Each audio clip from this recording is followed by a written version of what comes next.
Assalamu alaikum. Welcome to this live stream from Soul Enquiry. As promised, this particular live stream, we're going to be discussing the idea of trauma, the concept of trauma, and how that's seen within the Islamic tradition. We're living in times of mass trauma and grief, in addition to the coronavirus pandemic. Many of us, just by the nature of just modernity, living in atomized worlds, and now, recently we've even got, the current riots that are taking place in America, and there's statistics pointing to Muslims making up the world's vast number of refugees and so on. So trauma is something that is something that we would say disproportionately the Ummah or may be experiencing. And how is this understood? Is this a contemporary phenomenon, or is trauma?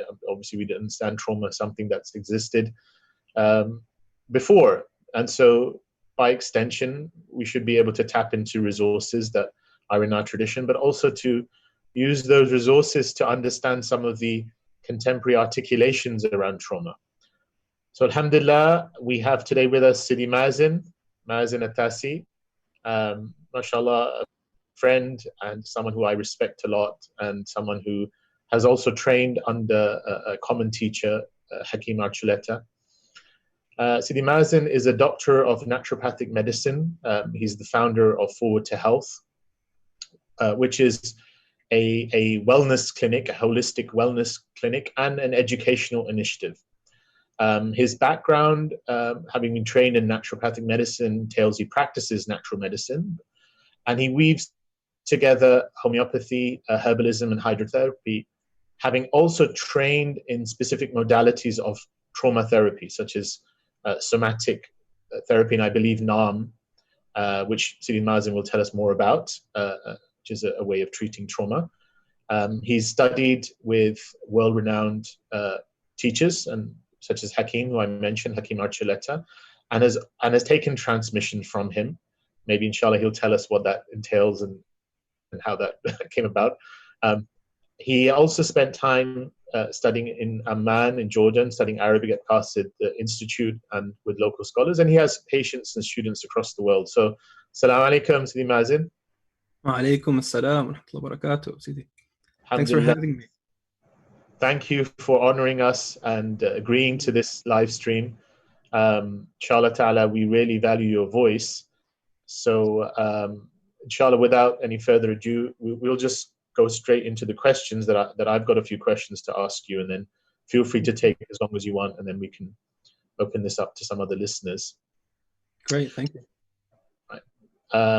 The first question that comes to mind is trauma a new phenomenon?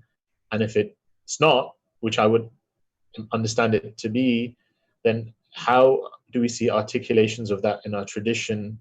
And then how do we map that to what's currently out there? Bismillah ar-Rahman ar-Rahim. Alhamdulillahi Rabbil Alameen. Wa sallallahu ala Sayyidina Muhammadin wa ala alihi wa sahbihi ajma'in. Amma ba'd, alhamdulillah. So, is trauma a new phenomenon? It's an important question to have first, just to establish perhaps the conversation and what humanity, what the Bani Adam species of creation is meant to deal with this phenomenon through or by.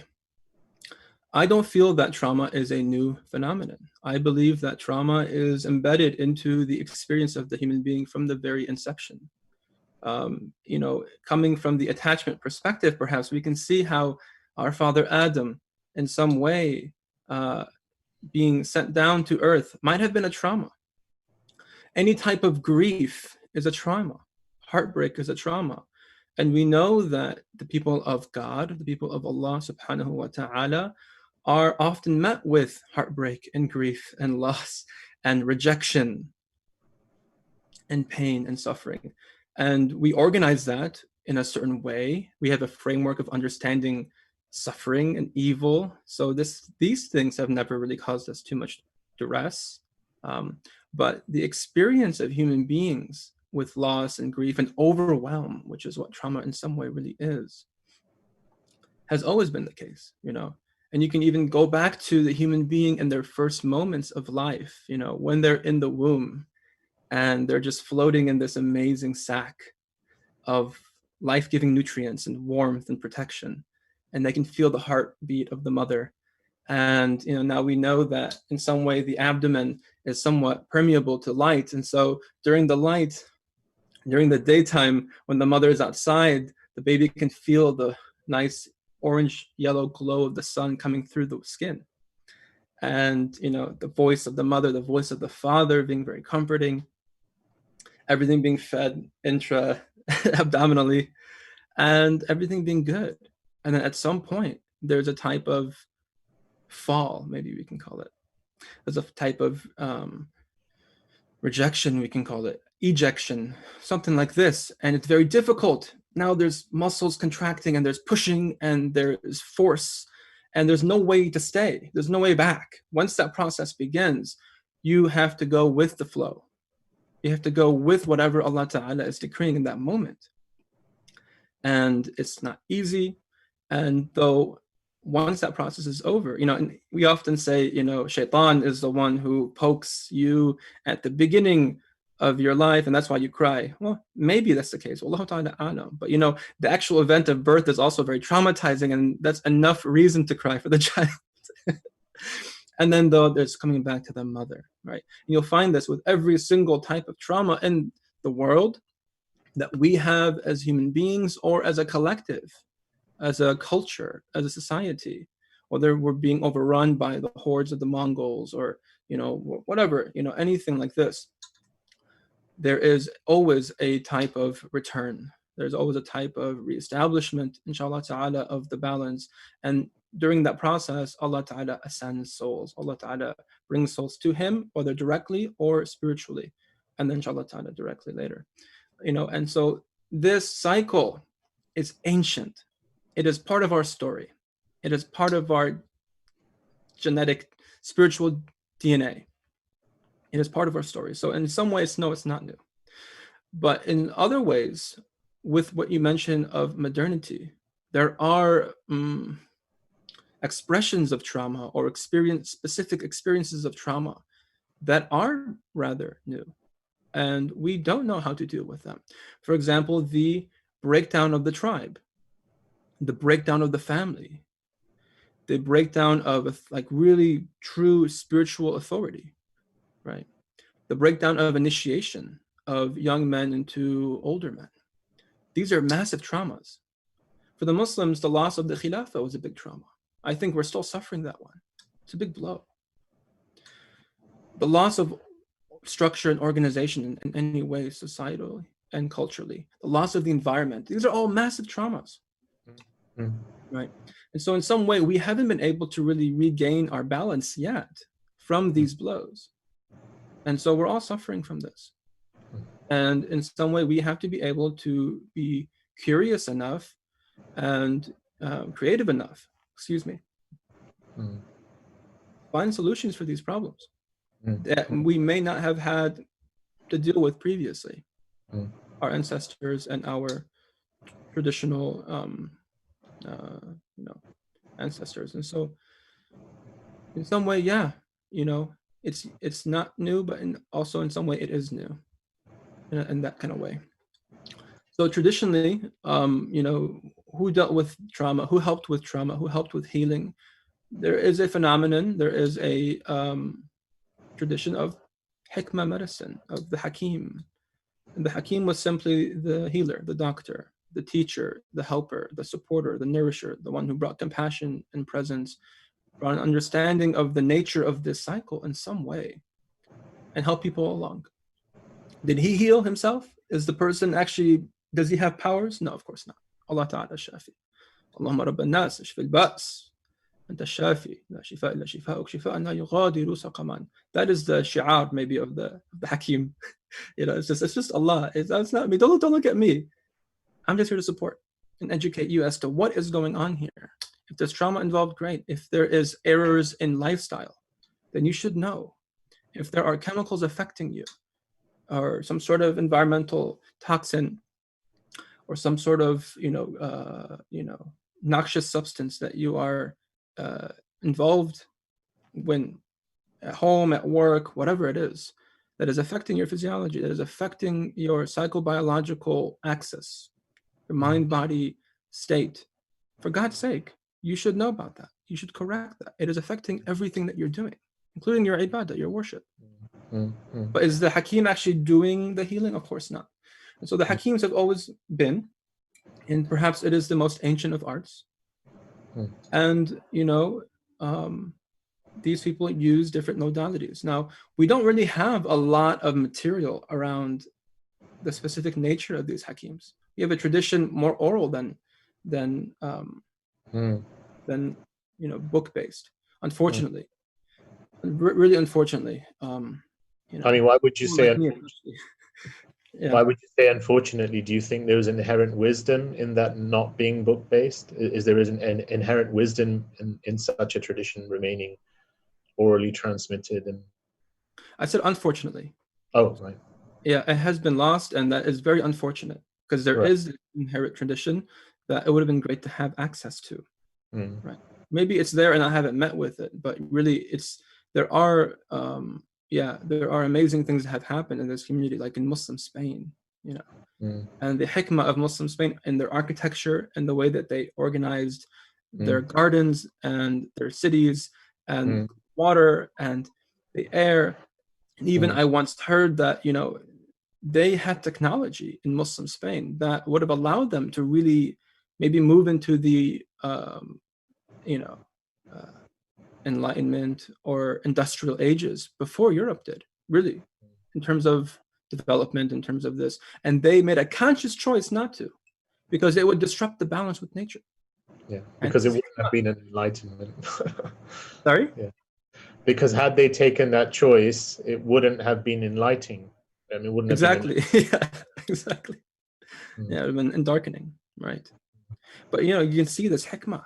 This takes an understanding of the patterns of nature and of man and of the social polity and all of that, to be able to identify, okay, we're at the balance point here. This is good.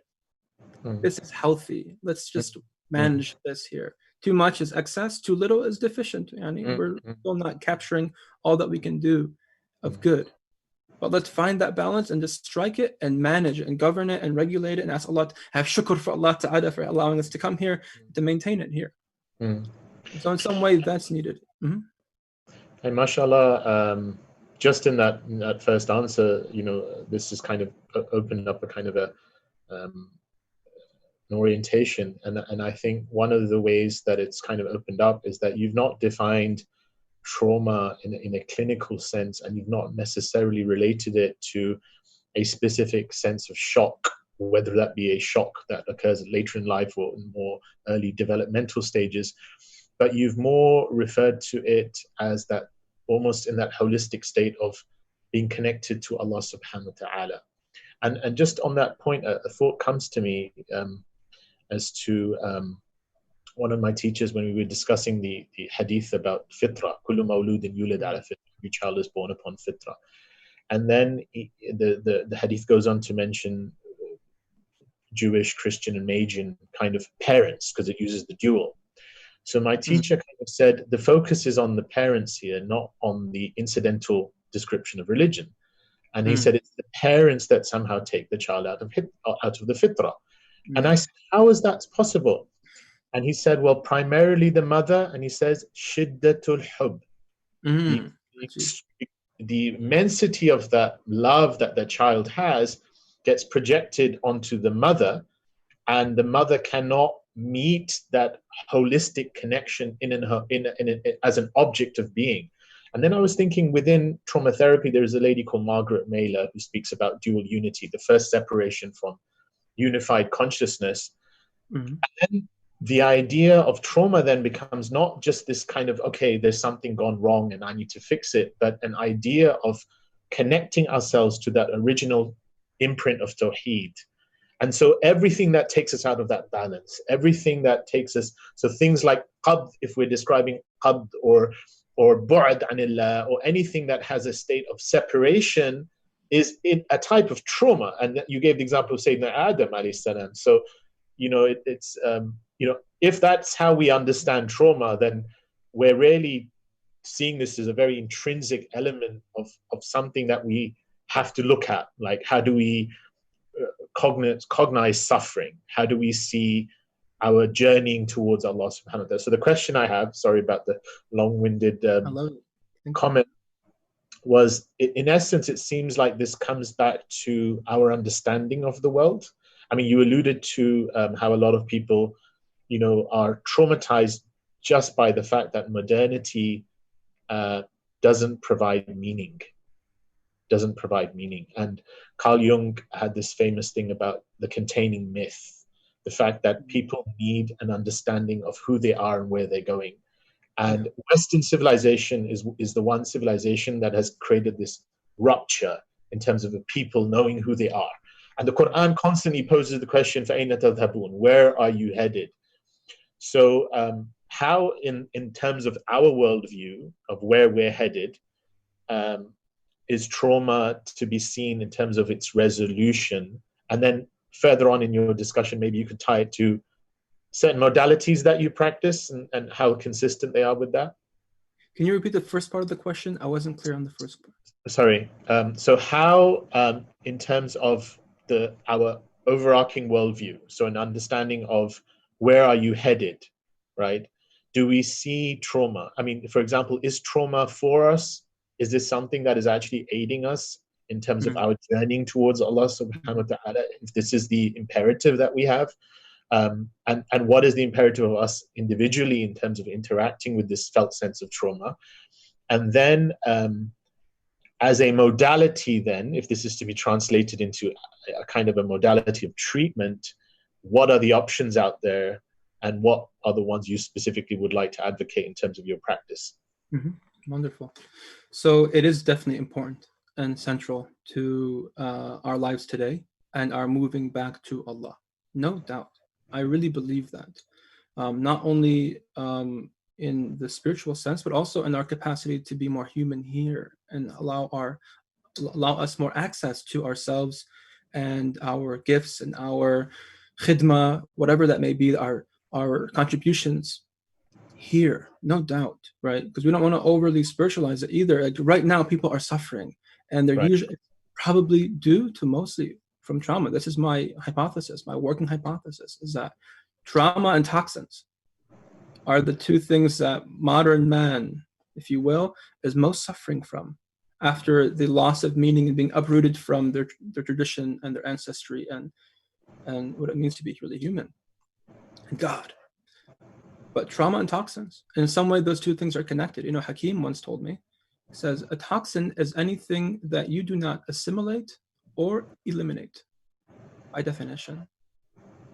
And that is what trauma really is. It's just something that you are so overwhelmed by a trauma, an experience, whether shock or childhood.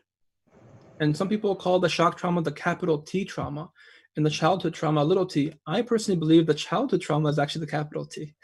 Right. Just because of the implications are so much deeper.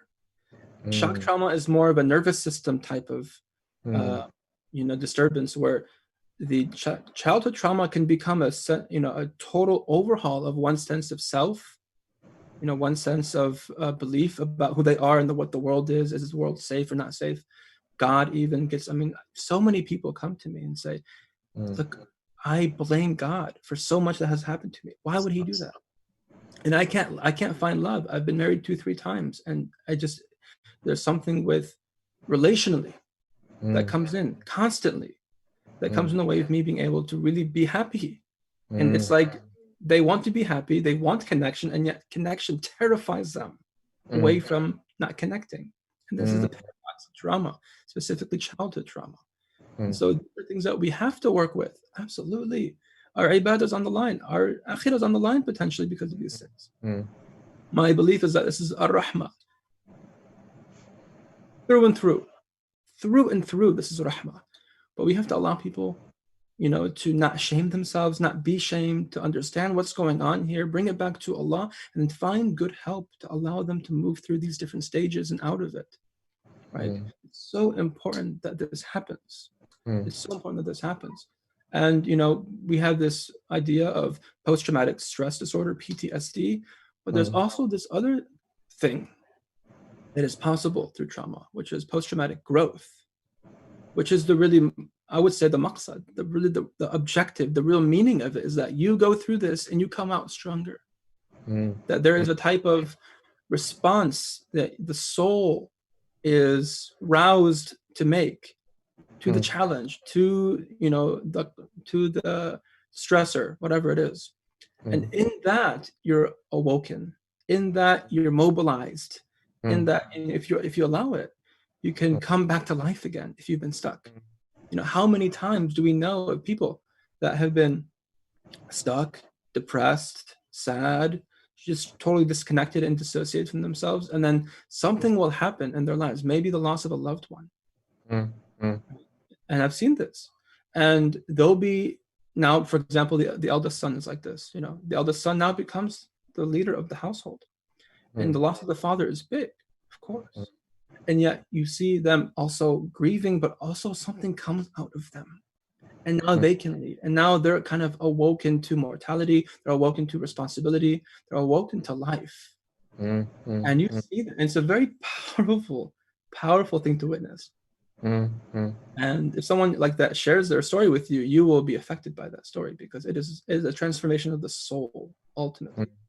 Right? The human soul, of the animal soul, whatever you want to call it, There's different aspects of the soul, but these are such important things that we have to allow people to go through. And I believe firmly that our people in the past, Allah Ta'ala alam how they did it, but the nature of the community, the nature of the tribe was such that there was a natural container for these types of things. Always. There was love, there was connection, there was holding space, there was witnessing, there was the elder that would bless you with their the rub on the head and say, I can't wait to see good things from you, young lad. And the father may not be able to say that properly, even though he might feel that. But the relationship is so muddled, perhaps, between parent and child. Like you mentioned, shiddatul hubb kind of stunts the growth or disconnects the child from their greater self, from God, from their fitrah. That's amazing. And that's true. And that's why they say in initiation, the father cannot initiate his son. Right. Nor can the mother, of course, for sure. But the father can't do it either as another man, because there's too much at stake. This is my baby boy. But that's why you need another man to bless, if you will, if I can use that word, to bless the child, to see the child and to acknowledge the child and to nourish that child along into adulthood and into his place in society. See, that was standard somehow. That was all there. People would eat together. They'd worship together. Idris Watts one time mentioned in a talk that he gave that the Mawlid itself and other institutions of dhikr, for example, the standing hadra, were things that the ulama made ijtihad over after recognizing that there was a type of trauma that has affected the community. Right. What a musibah. People have lost connection with the Prophet sallallahu alaihi wasallam. What a horrible fitna, what a disease we've been afflicted by. How do we fix this? Together, feed them, celebrate the Prophet sallallahu alaihi wasallam, spray the rose water on people, have them make dua, and the love returns. Right. The hadra, men being disconnected from one another and themselves. And so what do? We stand together, we hold hands, we move in unison, we make dhikr together. There is some drum, there is some sort of music or something, some inshad, some sama, just to bring the hearts and bring the bodies together. There was a recognition of the somatic piece. That's so important. We need to bring that creativity to this time. What do we need to bring today? And I'll put this back onto the ulama, because this is something that it should come from them. It should be blessed with the tradition in some way. It should be validated, perhaps, at least. and incorporate it into a greater understanding of community care. You've put the cat with the pigeons with that comment, Sidi Mazen, because in the examples you've given, there was this kind of evolution kind of through an intrinsic knowing, whether it was through the collective of a community, but always kind of guided and facilitated by a kind of spiritual leadership. And so in terms of the contemporary setting, and we still have many of these modalities there. We still have the group dhikr, we still have the molids, and part of this proliferation of trauma is aspects of modernizing Islam that seek to take these kind of things based in tradition outside of practice. But now we see another type of discourse, and this is also part of a trajectory originating through kind of let's say an extension of kind of a humanistic psychology kind of movement, where you have people like Peter Levine talking about somatic therapy. You may have, I think, what you're doing, neuroaffective relational kind of the model, NARM, which kind of integrates a lot of different models, attachment therapy, and integrates a lot of these different models. Now, how would you potentially, and I'm not saying it's necessarily a contention, but it is a question that arises in terms of all of the examples you posited of a type of way of alleviating trauma arose in an organic way from within a Muslim community as a kind of dealing within the spiritual fabric. And you said the ulama have to be the ones to create a discourse. Then the question would then be, are they not? I mean, maybe there are modes within traditional formats that deal with these things, but then now we've got what could be construed as an other, right? But it is what people are going to from a position of necessity, right? Muslims aren't immune to the felt sense of trauma, especially in the Western world, and these modalities exist. Mindfulness is proliferating. You've got, somatic therapy and so on, and it works at some level, alleviating stress. Now, who provides the quality control? Who provides this kind of sense of, this is now within our traditional dynamic? Or someone could say, well, Peter Levine's origins are more Buddhist, and the way he attributes a lot of his inspiration to Tibetan Buddhists or so on. Is that necessarily an other? Is that, so how do we qualify? Do you get the question? Because if the ulama aren't doing it, who's doing it? And I think there should be ideally a collaboration between the people that are on the ground doing this work, like the hakims and the therapists and the naturopaths and so forth, and the ulama class that are, obviously the ones that are receptive to it. Not everyone's going to be receptive to it, but the ones that are interested in this work, that see the need. I've heard this work called, I think maybe you shared this with me, Fard Kifaya, right? In some way, that this work in some capacity is a Fard Kifaya.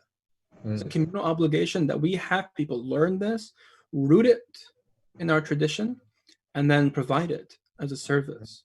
And so that is what is needed, absolutely. The Hikma tradition is one of the great things is that, which I love about it. Perhaps one of the hikmas of the Hikma tradition not being kind of drilled down in books and codified in some way, maybe we can say, but kind of more supple and more flexible and more context-based, is this hadith of the Prophet ﷺ, where he says, "Al-hikmatu dalatul mu'min, fahaythu wajadaha fahuwa ahaqqu biha." And so there is hikmah out there, and it is our right. It is our haqq. It is your haqq, my haqq. It is the sister suffering down the street with abuse and this and that, or narcissistic, companion, or parents that are abusive and emotionally unavailable for the child that grows up and learns to hate themselves and not have self-loathing and just shake their hands at God, and then they know that that's difficult, and then that conflict within them, all of that. How do you help that person? Tell them to make dhikr? I'm sorry. You can try that. They can try that. I'm sure they have tried that. It's not what they need.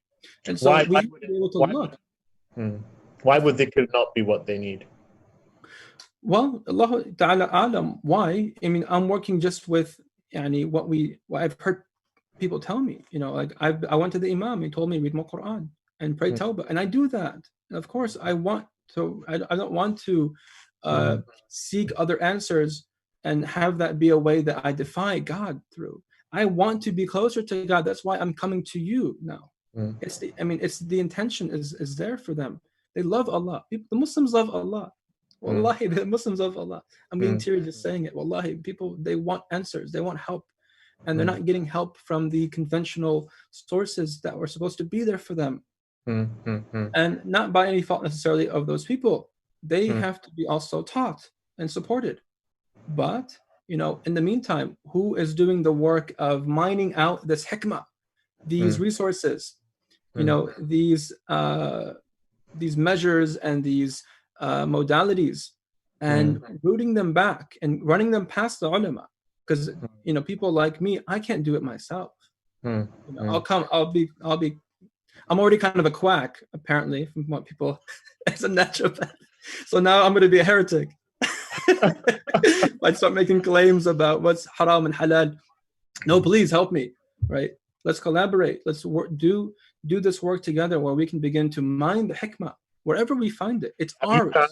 Have you found avenues for collaboration with ulama easy? Some, of course. Some are not going to be receptive. Some are not receptive at all to any of my work. As a homeopath, as a naturopath, people I've had serious students of knowledge and asatidha and stuff like that really even argue with me online about what I do, and just not finding it to have any validity at all. So there's some people that say no, just Quran, dhikr, tawbah, and that's good. And then there's others that say, listen, I'm with you. I see what you see, and let's work together. And that's the group that I'm really perhaps speaking to right now. Well, one thing that comes to mind as someone who works with ulama, so I work in a fatwa department, and we deal also almost like a pastoral role. So it's not just fatwas don't just cover legalistic worship, but also aspects of life, and there's a proliferation of OCD, right? And what's termed scrupulosity in more religious circles. So that's a religious manifestation of OCD. And a lot of the traditional books kind of say the worst thing you can do in fatwa to answer someone who's got questions about should I do this and do that is to entertain their question, as in to actually give them a legalistic answer. What you're meant to do is to bring them back to community, resting, dhikr, to allow for this kind of thing to go away, to seek to alleviate it through other means. So the question came to mind that is interesting. Right? Sheikh Darqawi, you're familiar with, in his own biography, he kind of details that he went through a position where he had a time when he had what could be termed waswasa. I mean, he had issues, and he felt that he was very troubled. And the only thing that worked for him was communion, being with community and feeling connected and feeling this.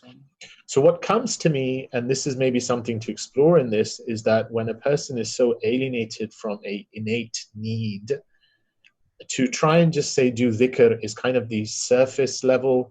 It's kind of saying, let's put some really nice fertilizer on this ground. But you've got weeds there that really need to be dug into and de-weeded first. And unless we're meeting those needs, that dhikr sometimes it could flush out that vacuum and that felt. But if that is so, you're going back to that, as you said, could be developmental, right down to the roots of your identity, where you are interpreting reality through that framework, then unless you're directly tackling that prism and looking at its roots in a way that's gentle and providing the connection and trust for that to unfold into a more fruitful prism, the dhikr won't be able to help. Do you think that's a kind of a useful analogy? It's a beautiful analogy, and something that I really resonate with and operate through on the day-to-day. Like in my line of work as a physician, we get people that, for example, I get a new patient. I spend 2 hours with them as a naturopath. getting to know them really, because it's not about just the symptoms and a pill for the symptoms, but really understanding what is the body, what is the ruh, the vital force, what is it expressing through these different symptoms that I can begin to help support by attuning to. So I have to spend the time to get to know the person really at a personal, deep level. And if they come back a month later and nothing's changed, I give them a whole treatment plan with diet, lifestyle optimization, herbs, a homeopathic remedy, some supplements, some exercises, invite them to to clean the water and the air and eat organic and these types of things. They come back a month later and nothing's happened. This is all great stuff, right? Standard stuff. What do I do if nothing's happened? So other people, perhaps, will say, oh, this patient is, quote, non-compliant. They haven't been able to take what I've given them and make it useful. They're non-compliant. Stamping them, with a stamp of rejection, perhaps, or a label that is not really helpful to really helping this person overcome whatever they're going through. For me, I'm curious. Why are they not receptive? I know, alhamdulillah, I believe in my work, and I think this is actually really well indicated. There's something within them, like a knot, that does not allow them to, it's like to nourish themselves with these. What is it between themselves and themselves? This intra-psychic relationship, perhaps we can call it, this intra-soul relationship that things don't land with. It's like this idea of ilm and ilm nafi'. It's like the difference. You can have a lot of good and still not benefit from it one iota. In fact, and then it'll be a judgment against you. So it's like we have to talk about receptivity as opposed to just flooding people with the good in this abstract sense. It's the reign of quantity. It's like we need to kind of yield away from that, because that is one of the fundamental driving forces of modernity. Just more is better. And no, it's not. I'm sorry, it's not. Actually, it can be overwhelming. Constantly be told, do more, do more, do more. People burn out, which is a type of, we can say, trauma as well. I don't want to be so loose with that word, but and again, if we translate it as a psychobiological, biopsychosocial overwhelm, maybe we can get a broader base for that. But really, so it's the receptivity, and so it's like also a metaphor, for example, just for people maybe to understand this in a deeper way as well. When you eat organic food, you may get the best food, spend 2-3 times more than conventional produce to get the best organic, non-chemically altered and sprayed pesticide-laden food. But if your gut is inflamed, if your stomach and your small intestine is disturbed, is diseased, if the gut microbiome, the healthy gut bacteria that live and colonize the small intestine and help with assimilation of nutrients, and which allows for, when it's healthy, a healthy, robust immune system, a healthy hormone system, endocrine system, healthy cognition and focus. We know now the brain-gut connection is there. That's all about the gut microbiome. And what the gut microbiome is all about is diversity of the different bacteria. And so what I find fascinating is that the monoculture destroys that. Modern culture, literally, it's a monoculture of soil. The culture of soil, right? It's like there's so you have a diverse forest, for example, diverse forest of teeming with plants and trees and insects and bugs and bees and animals, and a stream that passes through it, and just teeming with life in this ecosystem that's whole, that's all connected. You take out one element and the whole ecosystem collapses. Now imagine modernity coming and plowing all of that forest and planting GMO soybeans instead. That's one culture, removing the diversity. And this is what we've done to much of the discourse. Much of our communal life has become plowed and become just this one solitary thing. And this has inflamed our receptivity to good. Well, literally caused inflammation of our inwards, of our souls, and now we can't accept anything, we can't benefit. So the same way we can't benefit from the food, you might eat organic food and then just evacuate, if you will, organic food, and you might be around people that are really loving and maybe want good for you, and yet because you haven't been able to heal from your toxic environments, then you're not allowing yourself to do that. And it's a self-preservation. And it's actually a beautiful type of adaptation. You can see how Allah Ta'ala designed these mechanisms within us to protect ourselves. This is all about protection of the heart. Sometimes when we guard too much, we disconnect from it. And so it's a matter of understanding this is not pathology. I never pathologize. I never diagnose in this way, especially with mental health disorders or mental health. I just use the word mental health issues or problems. But I don't like to use that diagnostic because it becomes, in labeling that thing, it becomes kind of a thing that they have to now cast off. They have to get rid of. They have to fight. Where it's not so much that. We don't want to bring more conflict. We want to, in the work, in NARM, for example, you mentioned NARM, we want to be able to understand how is this person organizing their internal world. So we want to help them be more receptive to beautiful things and the truth and their truth and love. How do we help them organize and make sense of their internal world? Being curious more than anything. We use a lot of soul inquiry. Really, we really do. And NARM that's what attracted me to NARM. It's a very process-oriented approach, and it helps to the helper to really get a sense of, and the person themselves, what is where are the main blocks here? What is the belief system here? What is the relationship of the person with themselves? What are what we call the identifications? Are there processed emotions that have not been digested yet and assimilated?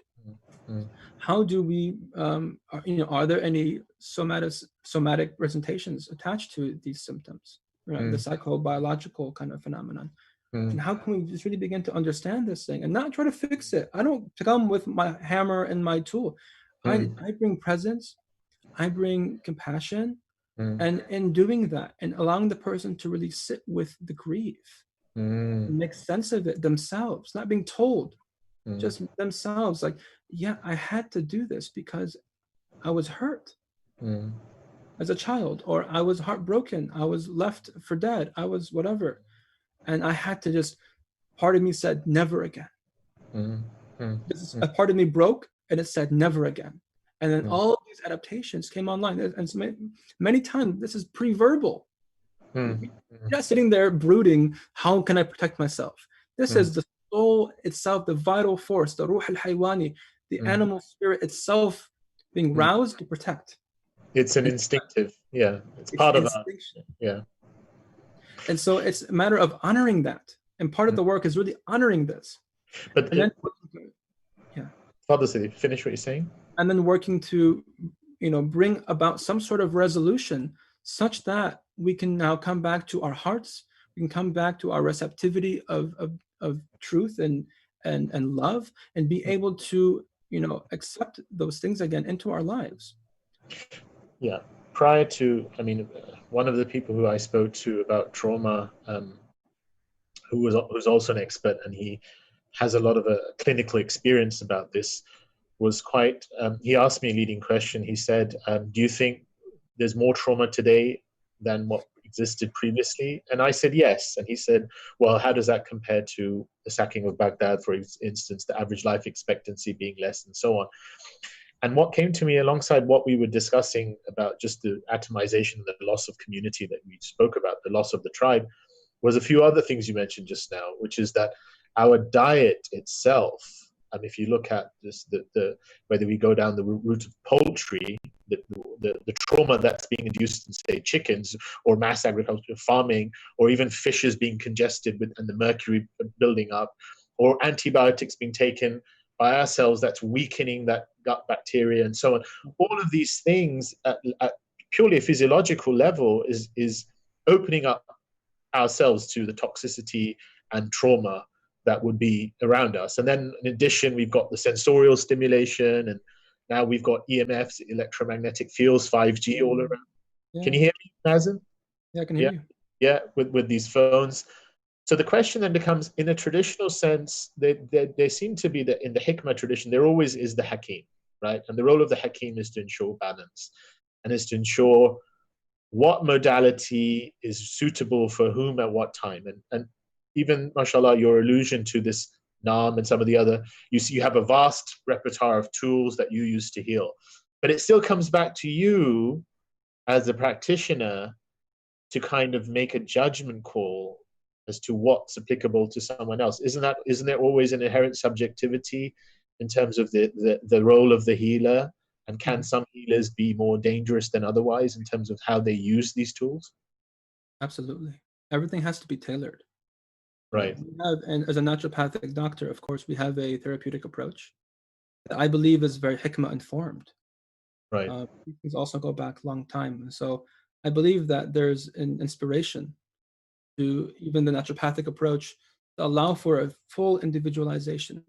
The homeopath in homeopathy also individualizes every single remedy, meaning I might have people with, I often say, this example, just is simple. 10 people with anxiety come in one day. Right. They may each receive a different homeopathic remedy, though clinically they have the same what we use in America, ICD-10 codes, the same kind of diagnostic codes that you submit for insurance reimbursement. Right. Right. It's the same exact diagnosis, and yet the treatment is totally other. Right. Also, their lifestyle. Are they in harmony with, the natural rhythms of what it means to be human? Are they eating well? Are they drinking enough water? Most of us are chronically dehydrated. Really, I mean, people do so well just by drinking more water. Really, I can't underestimate that enough. But that's a different conversation. But like these errors against natural law, we can call them. Right. The errors against what Allah Ta'ala wants for us as human beings to live as in balance through. Having a good diet, feasting and fasting, getting good sleep, having good exercise, moving our bodies. Al-harakatu baraka. How do we move our bodies properly? How do we get good rest? How do we love one another? Right.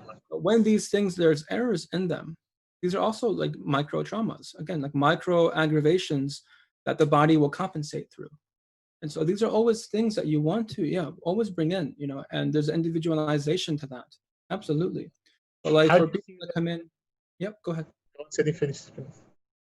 But people that go in, with trauma, it becomes kind of a little bit, more sensitive. It's not just, what's the best diet or what, how do we really bring what's most suitable for them before they even maybe open up to us. Right. So that can be challenging for sure. And, we always work with our clients and our patients and tell them, listen, we're on this journey together. Right.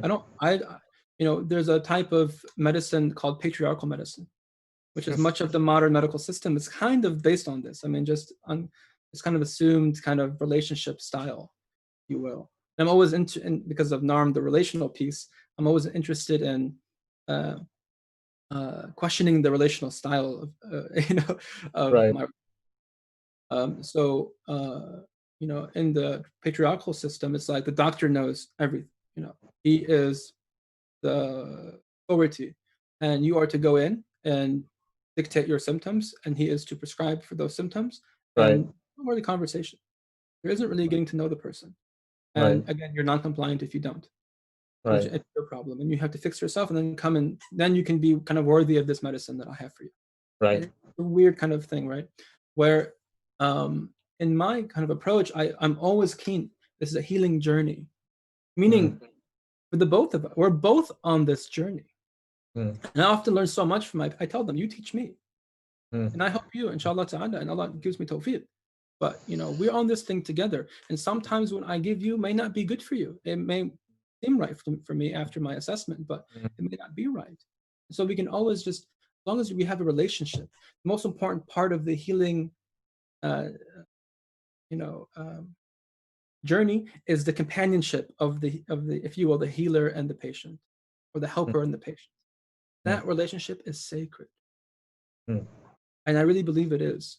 That doctor-patient relationship is sacred, and there's so much, because there's so much vulnerability there. There's so much openness there, and kind of other types of things, other types of rules maybe to that type of relationship may go away. In terms of what we can speak about and stuff like this, like things are maybe kind of more open. So in that, and of course, what the transformation that can arise from this relationship, inshallah ta'ala, as well, that makes it very special too. But it's that relationship that really offers the fertile soil by which now we can begin to do this work and find solutions for the patient, right? I like to have my kind of vast array of modalities because I want to be able to help as many people as possible. Right. But I don't. Yeah, but you have to always kind of be humble in the sense that you don't always know what is good for the person, and so, excuse me. So we want to be able to just recognize our fallibility, our weaknesses, and be open to just trying different things. And that's really super important, because otherwise you try to save, you try to become the savior. I'm going to save the damsel in distress, I'm going to save this guy from drowning in the ocean, I'm going to be the hero here. And that's what we call countertransference. So we don't want to do that. That muddles the field. When you kind of bring your baggage and your needs into the space now, you need to help them because you feel uncomfortable not knowing something. What I'm getting from you is, mashallah, like a lot of the core principles about healing, just this intention, and just allowing for Allah to be the healer is part of this process. We've got a few callers, and Mazen, I'd love to continue speaking to you, and we could just go forever. There's some things I would want to pick up, maybe not on this call, maybe another one sometime, about discussions about Muslim leadership. And so we can take up this call a bit further about whether ulama are there. So we've got Farzana here, and just to say, Sidi Idris Watts is sending his salam, saying great to see you. So is Farzana still there, Tariq? Can she come in? Yeah. So Farzana is just connecting. When Farzana comes through, we'll have her ask her question. We're just going to get some live callers in, and if maybe Welcome. Yeah. Sure. Bismillah. Sister Farzana, feel free to ask your question. Alaikum. We live in a world where you have two types of people. So those that have got trauma and they know about it and are actively trying to do something about it. And then you have the other type who have no idea that they've got trauma, but they have. And there's always that struggle between the two. So how do you deal with the people that don't realize they have trauma, and a lot of their trauma affects other people and gives them trauma? Yeah, right. Thank you. Good question. Great question. Difficult question. Because I wish I had the perfect answer for that. We all know, we've all lived long enough that you can't change people. You can't force change. لا إكراه في الدين, and then also لا إكراه في الشفاء, في العلاج. You just can't force people to see things that they have this inner guarding to not see, to not change, not hold space for. And so, not everyone's receptive at every moment. The only thing that we are responsible for, really, ultimately, is ourselves. And the more that we're able to clarify for ourselves what is going on and how is this person affecting me? What is it within me that makes me susceptible to their influences, for example? That's a very interesting kind of point of departure. And there's a lot of good work that you can do when you ask those questions to yourself. Whether, I can give you an answer here to, help you tomorrow go and stop their harm. I'm not sure. If there's like a narcissist, for example, it's very difficult to really connect with these people.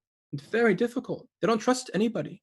In the NARM work that we do, there's 5 strategies possible, the 5 relational strategies that emerge. And the narcissist is the trust style, meaning they trust nobody, right? And they're very grandiose. And they're larger than life, and they have small inner circles, and they try to control out there. The trust style does not change themselves. They don't connect with themselves in the first place. They control other people. They're users. They're objectifiers. As opposed to the autonomy style, which really, everyone else knows better than me. I'm nobody, and they're very harsh on themselves that way. And so they're always trying to change themselves, but we call that people pleasing. They don't know who they are. The narcissist, for example, it's very difficult to reach with them. Even clinically, you never get a trust style walking into your door. Very rare. I've had some, alhamdulillah, but very rare because they're not receptive to it. And so in some way, mashallah, there's no real answer here, but beyond just, and I offer this to you. I wish I had more answers for you, but really taking care of yourself, defending yourself, and avoiding the person and trying to speak with other people and help them see, of course, what is going on, because some people may not see what you see. But helping people recognize, what is the reality of this thing, can help people kind of begin to shift out of their victim mindset, meaning they're allowing of themselves getting hurt, into a more resilient and more life affirmative type of state. Allah Ta'ala. Sister Farzana, do you have anything you want to say, add to that question, or? No, that's fine. That's good. Thank you. Mazen, inshallah, we might have a few more questions coming through, but just on that point, I mean, just these classifications of people. We've got someone coming through, so I'll have to be quiet because I've had my fair share of conversation. So we've got Farhina Ahmed as a caller coming through. She's got a question to ask. She just left. So inshallah, if you wants to call again, or anyone else wants to call to ask. I think how long have we got with you, Mazen? We don't want to take up, because I know it's really early in the day. This is your family time here, Saturday. Maybe another 20 minutes or so. 20 minutes. Okay, so we've got about 20 minutes. Inshallah, if anyone wants to call, we've got about a 20-minute window for calls and for written questions.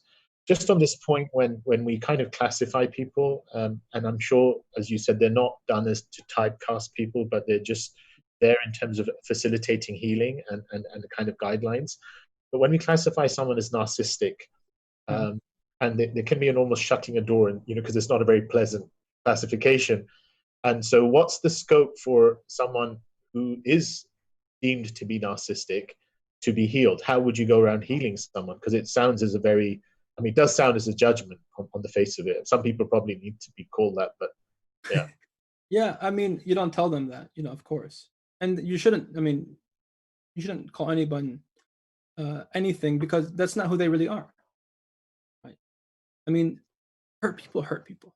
That's the reality, and people will adjust to their own hurt in different ways. Some people are really hard on themselves, others are hard on other people. But really, this is the core of it.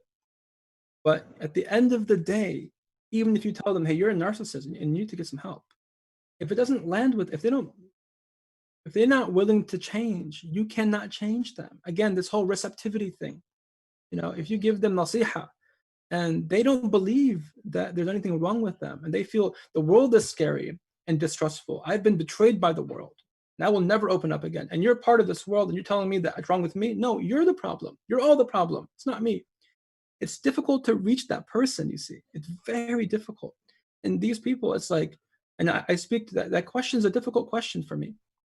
She didn't say narcissist, but, ideally most people, you want to be able to put space between you and people that are harmful. But if they happen to be a narcissist, you have no choice but really doing that, because, subhanAllah, there's no receptivity. It's very little. And sometimes they can shift out of it themselves. Sometimes, again, maybe the loss of a child or something will just wake them up. Grief can do that. Grief can open up the heart. That's been scarred after previous hurt.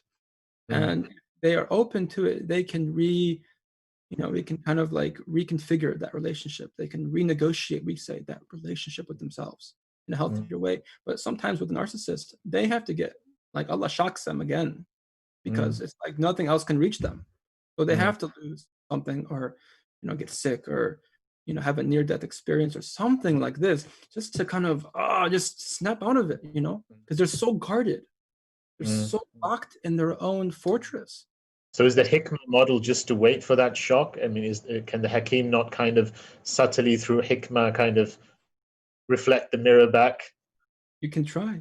You can try. And the point is, you don't, if someone comes to me like that, I hold so much, I have maybe even more, inshallah, more compassion for them, because I know they're, whatever they're doing to people, they feel themselves against themselves. They feel against themselves even more so. That's just kind of like the pressure valve, really.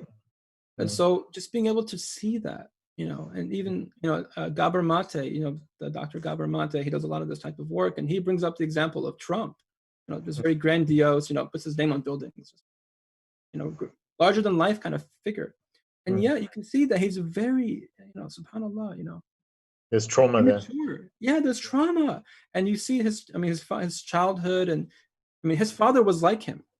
So what do you do when your father is like a Trump? Either there's two choices. Either you evade, you run away, you turn maybe to addictions, which is what his brother did, who ended up killing himself, or you become like that. You become, and Trump, his brother, took the other route, and he's not with us anymore. And Trump became like his father, and that's how he's protected himself from the wound of having a father, the narcissist. He became one too. How do you? Yeah, how do you? Break that cycle. Sidi Idris has just commented on how sometimes these trust style types are dragged into couples therapy by their partner, but they're not necessarily willing themselves. That's right. They can be compelled patients, so people can if a spouse says, you must get help or I'm going to divorce you, or they can be a incarcerated person who said, you will not get parole unless you get help. You have to go through X amount of counseling, for example. They'll show up, but they might show up and be like this: I'm not telling you nothing. So again, it goes back ultimately to the receptivity. Trust style is notorious, and even, for example, in the NARM training, there's very few trust style demonstrations that they give because we just don't have as many. Couple of questions, and one of them I'll tie into what you said. So I'll give them both at the same time. They're not necessarily the same. So the first is, in light of what you spoke about this Trump father kind of generational cycle, how do we break the cycle of generational trauma, and specifically with regards to what's happening now with the Afro-American community, through generations of trauma that the community has been subject to? And some now is that now the voices that there's this whole spectrum of voices. I know Imam Zaid was kind of talking about the need to deal with ourselves in our articulation of activism. And there are other voices that are saying, you taught us violence, and so we learned it from you. And so we're going to echo that. And so it's acting from that place of trauma. So how can this kind of treatment alleviate that kind of extreme felt sense? And the second question is unrelated, and I think we'll probably leave this as the last, unless somebody comes in before you wrap up, which is, what are some of the physical manifestations of these kind of spiritual kind of underpinnings that people undergo? So how does this translate to a physiological kind of dimension in terms of treatment and in terms of the felt sense? So feel free to answer both of them. Yeah, I'll start with the second one. So in terms of the physical, it can be anything. So we have constitutional weaknesses, depending on just our genetics, if you will, our inheritance, so forth. And so, sometimes things will emerge at the hormone level. So you have a lot of thyroid stuff, you have maybe some PCOS for women, hormone-related issues. Sometimes people have a lot of IBS and gut disturbances, so irritable bowel syndrome, what they call IBDs, inflammatory bowel disorders like Crohn's disease, or ulcerative colitis. You have autoimmune diseases, which are not always just connected with trauma. Usually there's other components like, again, errors in diet and toxins, in the food and the water and the air and all this. But these things all relate, and they all connect, and it's not just one thing. And they kind of work synergistically, or, kind of against you possibly, as the body kind of responds to all of them. And so it can be anything in a nutshell. It could be anything. Be chronic pain, chronic fatigue syndrome, or these types of fibromyalgia. We call these diagnoses of exclusion, which are pretty much like, you go to a doctor and you tell them, I have this and that and this and that, and they say, well, the testing came out fine, so there's nothing wrong with you, so you have fibromyalgia. Or you have chronic fatigue syndrome, which is not useful at all. Like, what does that even mean? How do I treat someone who has chronic fatigue? I'm really tired all the time. That's what you're saying. You know, but basically he's saying deeper, I don't know what's going on and I can't help you. So, you know, usually these types of things, they do have a more subtle component, and more of a psychological, emotional component. Usually always, in fact. I mean, just, you know, that questioner was a physician, so he actually operates on people. So he's actually asking neurologist, Neurologist, yeah, exactly. And so these are things that, you know, all these things are possible. And so you have to be able to kind of allow for the person to show up and take a good case, right? Case management, case taking for us is super important, because you want to capture as much of the picture as possible, as much of the totality of the presentation as possible, mental, emotional, and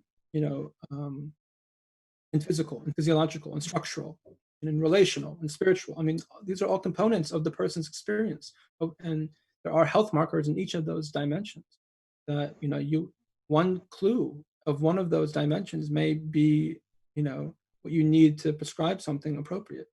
You know, I mean, I don't know how many times I've had a homeopathic intake, for example, which takes about 2 hours. I really have to individualize it very keenly and directly. And it may be like I'm kind of confused, and then wrapping up, I'm like, you know, I'm gonna have to think about this and spend some time doing some research, really find what I feel comfortable with prescribing. And then they'll say, oh, by the way, I didn't mention this. And then that's the key. Last minute, just, oh yeah. And so it's usually those subtle kind of subjective. I'm not sure this is important. It kind of shows up here and there, but that is the key. So good case taking and good case assessment is crucial. But yeah, anything is possible physically. So I hope that answers the second question. The first question, I've actually been kind of just avoiding speaking on this, right? Kind of a hot topic issue.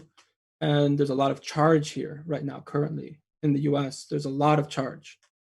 And so I've been kind of giving it time and space, and not kind of feeling the need to chime in necessarily too much. I chimed in a little bit so far, but, you know, of course, what's going on is linked with trauma. You know, this is all these systems of abuse, these systems of oppression, they're systems of chronic traumatization of peoples. And, you know, these things will affect the population. And because they most likely, I mean, well, for sure, we're not given avenues of healing and restoration and recovery, that those things are transmitted like the hal yasri, right? In the good sense of the sheikh of tarbiyah, of suluk, you know, seeing the person and their niyyah and then making dua for them, and just the person is affected by that. And yet also, you know, in some way, the negative way of being of people that are unwell, it will affect the individual. And so these are things that are not necessarily genetic. They can be, but that changes over long periods of time. You know, 50,000 years, 100,000 years, where we know that we can be affected in just one generation by, trauma. And so it's not genetic. It's more so, if you will, the morphic field. Maybe we can say the morphic resonance of a whole family unit being transmitted down. And so this is trauma through and through, absolutely. And so once we recognize that, and that the root of this is pain and grief and suffering, then you can see their, acting out, maybe we can call it, this anger and this aggression and this, inflamed type of, response as something that is coming as a, almost boiling over of this grief and this anger and this rage and this suppression. Suppression is never the solution to anything. And so this is the natural consequence. I mean, this was inevitable, absolutely, And in some way, it can be useful, of course, but in another way, for example, in the work, you mentioned other types of somatic therapies. NARM is one of them, but there's a whole array of them. There's one of them called TRE, and it's not a bashing TRE. It has its place. But one of the TRE is tension releasing exercises by David Berceli. I love it. I use it. It's great. But in some way, it's cathartic. It's just, you kind of vomit the stress. You vomit the trauma out of your system. It's kind of like a purging, somatic purging of someone. So opening up the valve a little bit more than usual and just trying to get it out. In childhood trauma, it's not very useful because there's still the interrelational, intrapsychic relationship that shows up. But in some way, if it's shock trauma, it can be useful taking the edge off the nervous system. In some way, Allah Ta'ala Alam, and I don't want to overstep here. But, it's like these behaviors are in some way just this opening of the valve. It's not restoring anything. It's not bringing the community's agency back online. Their sense of identity, the sense of justice, the sense of compassion and love for one another and themselves first and foremost. It's just anger. And is it justified? Perhaps. I mean, they have gone through what no peoples have gone through, really. And so I'm not here to judge them, but in wanting to help them to identify this is what's going on here. And the real solution to your problems is in some way doing really deep grief work, deep healing work, entering that liminal space, entering that sacred barzakh of the healing space where you can really begin to face this grief, not just act out through it, which inshallah ta'ala finds people connecting to themselves in a deeper way perhaps now, which is the beginning. But as this settles, this is not going to last forever. As this settles, I hope they don't revert. We don't revert to a type of relationship with ourselves and just have this, we've had this before. A few years ago after Ferguson, there was other types of kind of protest and stuff like that. 4 years ago, almost exactly. And things went back to normal. Because there needs to be a tangible shift in the way that people are relating to themselves and their grief and the suffering, not just getting angry and putting signs up, though you can do that. But in conjunction with this, really being able to identify the trauma and the implications of the trauma and the branches of the trauma, the individual and the collective, and all the things that come about from that, and be able to now grieve and heal and, recalibrate, or what's the word I used earlier? Renegotiate now who we are. Who are we as African American? Who are we as so-and-so? And not accepting the narrative that oftentimes, they are given, and claiming it for themselves, defining it for themselves. Like, for example, was done with the nation, like was done with the Panthers. Like these people, they saw, we don't believe this. We're not gonna just protest what we're, our anger. We're going to take it one step further. We're going to posit who we are truly. We are human beings. We're strong. We have agency. We have self-actualization. We don't need the system.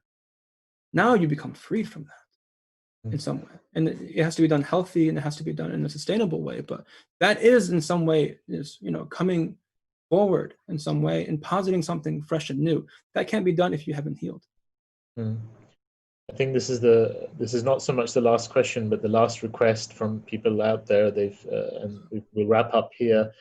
Mashallah, I think everything you've said is nasiha. It's all been good advice, but they're specifically asking a more general form of advice that the one take home, if you could give someone in terms of their interaction with trauma, either with themselves or with those around them, what's the big ingredient that's needed that would kind of recalibrate or readjust people to a way that allows for healing? And the same thing that we just spoke about the Afro-American community obviously applies to a whole host of Muslim communities, Everybody. Palestinians, refugees across the world, Yemen, Syria. So how do we make this a kind of an imperative that we need to start embodying? What's the nasiha you'd give us? We have to know that hope is available to us constantly, that nothing, is fixed, nothing about you right now is, calcified or, unchangeable, you have this amazing capacity to transform yourself every day. I had a 60-year-old man come in last month, Syrian ammo uncle come in. He says, I'm retired, but I feel like I have so much more to give. I want you to help me clear what is in the way of my heart, of my mind, so that I can contribute and serve the ummah before I die more. MashaAllah. MashaAllah. I love this man. I love this man so deeply now because of, just the first thing he's told me. I did work with him for a while. That first thing, I'm like, I love you so much. And the door is never closed. The same way the door is never closed with Tawbah. And people should never,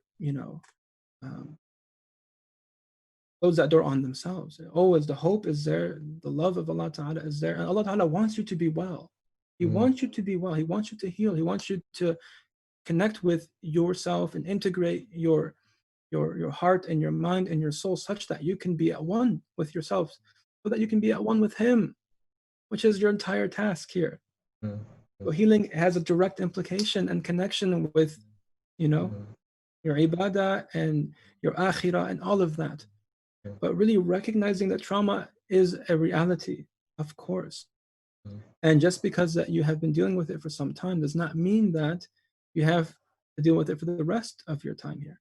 It is not a death sentence. It is an invitation, in fact. Trauma itself is an invitation to what you can be. MashaAllah. And so really being able to expose yourself to that divine gust. And know that things are plastic. The mind is plastic. Your body can change. You can work out, you can fast, you can eat more, and your body, everything's always changing, whatever you do to it. And same with your heart. And in some way, trauma, if you were to, it's not a comprehensive definition, but in some way, trauma is something that comes in the way of connecting to your heart. Allah.